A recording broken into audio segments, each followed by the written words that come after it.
Music. नाम सुन के flower समझे क्या आए कि नहीं?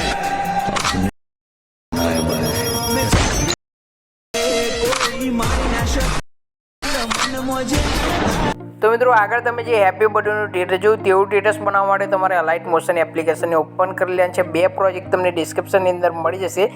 તો પહેલાં તમારે ડાઉનલોડ કરી લેવાના રહેશે। ત્યારબાદ તમારે અહીંયાથી ફોટો એડિટિંગનો પ્રોજેક્ટ છે તે પહેલાં ઓપન કરી લેવાનો છે। તે પહેલાં આપણે ટેલિગ્રામ ચેનલ છે એ પોલ મટીરિયલની તેની અંદરથી આ બે ફ્રન્ટ છે પહેલાં ડાઉનલોડ કરીને તમારે અલાઇટ મોશન એપ્લિકેશનની અંદર એડ કરવાના રહેશે મિત્રો। તો ફ્રન્ટ એડ કર્યા બાદ તમારે અહીંયાથી જે પ્રોજેક્ટ એડ કરશો એટલે તમને અહીંયાથી ઓટોમેટિક આ રીતના જે સ્ટાઇલિશ ફ્રન્ટ અહીંયાથી હેપી બર્થડે લખેલું જોવા મળશે। તમારા ફોટો એડિટિંગના પ્રોજેક્ટની અંદર ડાયરેક્ટ આવી જશે। ત્યારબાદ અહીંયાથી તમારે જેનું પણ બર્થડે હોય તેના ફોટા ચેન્જ કરવાના રહેશે। તો અહીંયાથી નીચે તમને અહીંયાથી ગ્રુપ જોવા મળશે। આ 3 ગ્રુપ છે એ 3 ગ્રુપની અંદર તમારે ફોટા ચેન્જ કરવાના રહેશે। અહીંયાથી પહેલા નંબરનું ગ્રુપ છે તેના પર ક્લિક કરી દેવાનું છે। અહીંયાથી એડિટ ગ્રુપ લખેલું નીચે તમને જોવા મળે છે તેના પર ક્લિક કરી દેવાનું છે। અહીંયાથી નીચે પ્લસનું આઇકન આપેલું છે તેના પર ક્લિક કરીને મીડિયા પર આવી જશે। મીડિયા પર આવીને મિત્રો અહીંયાથી તમારે જેનું પણ બર્થડે હોય તેના જુદા જુદા ફોટા એડ કરવાના રહેશે। તો આપણે અહીંયાથી કોઈ પણ ફોટા એડ કરીને તમને બતાવી દઈએ છીએ મિત્રો। બર્થડે છે મિત્રો, તો અહીંયાથી આ ફોટો છે આપણે અહીંયાથી એડ કરી લીધું છે। કંઈક આ રીતનો ફોટો આવી જાય ત્યારબાદ અહીંયા મૂવ એન્ડ ટ્રાન્સફરનું ઓપ્શન દેખાય તેના પર ક્લિક કરીને રોટેશનના ઓપ્શન પર ક્લિક કરીને અહીંયાથી 90 ડિગ્રી ફોટાને રોટેટ કરી લેવાનું છે। આટલું કર્યા બાદ અહીંયાથી તમારે મિત્રો શું કરવાનું છે, 90 ડિગ્રી રોટેટ કર્યા બાદ ત્રીજા નંબરનું ઓપ્શન દેખાય છે તેના પર ક્લિક કરીને આ ફોટાને અહીંયાથી નાનો કરી લેવાનો છે। નાનો કરીને અહીંયાથી આ ફોટાને બરાબર આ જગ્યાએ તમારે સેટ કરવાનું રહેશે। સેટ કર્યા બાદ અહીંયાથી તમારે સાઈડમાં આવી જશે। સાઈડમાં 3 લાઈન આપી છે તેના પર ક્લિક કરી દેવાનું છે અને ફોટાને તમારે નીચે લાવી દેવાનું રહેશે। ફોટો બરાબર તમારે યોગ્ય લાગે એ જગ્યાએ તમારે આ રીતનો સેટ કરી દેવાનો છે મિત્રો। બરાબર આ રીતનો ફોટો સેટ કર્યા બાદ નીચેવાળા ફોટાને ડિલીટ કરી દેવાનો છે। તમારો ફોટો આ રીતનો આવી જશે। ત્યારબાદ તમે જોઈ શકો છો સ્ટાર્ટમાં તમારે આ રીતનો ફોટો જોવા મળી જશે।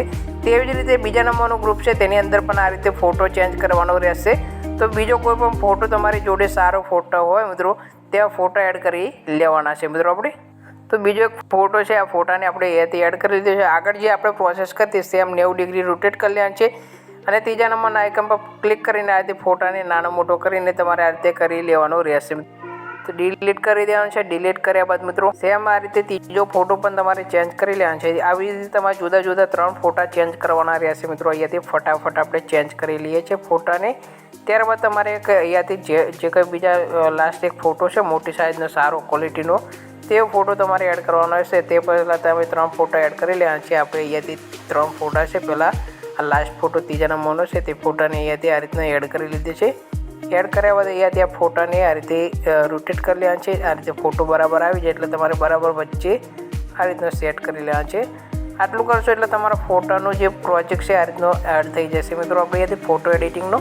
તો આટલું કર્યા બાદ અહીંયાથી લાસ્ટમાં એક મોટી સાઇઝનો સારો ફોટો હોય તેવો એડ કરવાનો છે। અહીંયાથી આ પ્લસના આઇકન પર ક્લિક કરી દેવાનું છે। તો એ તે ના કરવું હોય તો તમારે શું કરવાનું છે, ફોટો છે ફોટા પર ક્લિક કરી દેવાનું છે। અહીંયાથી કલર ફિલનો ઓપ્શન દેખાય તેના પર ક્લિક કરીને અહીંયાથી સ્ટારના આઇકન પર ક્લિક કરી દેવાનું છે। સ્ટારના આઇકન પર ક્લિક કરીને આ રીતનો ફોટો તમારે એડ કરવાનો છે।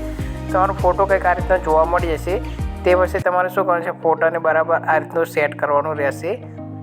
તો આ રીતનું સેટ કર્યા બાદ અહીંયાથી તમારે આ ફોટાને ફોટો છે આ ફોટાનો ફોટો અહીંયાથી તમારે સેવ કરવાનો છે। શેરના ઓપ્શન પર ક્લિક કરી દેવાનું છે। શેરના ઓપ્શન પર ક્લિક કરીને કરંટ ફ્રેમ PNG છે તેના પર ક્લિક કરીને એક્સપોર્ટ ઉપર ક્લિક કરીને અહીંયાથી ક્લિક કરી દેવાનું છે। આટલું કર્યા બાદ તમારે શું કરવાનું છે મિત્રો, અહીંયાથી ફોટો છે તે સેવ થઈ જશે।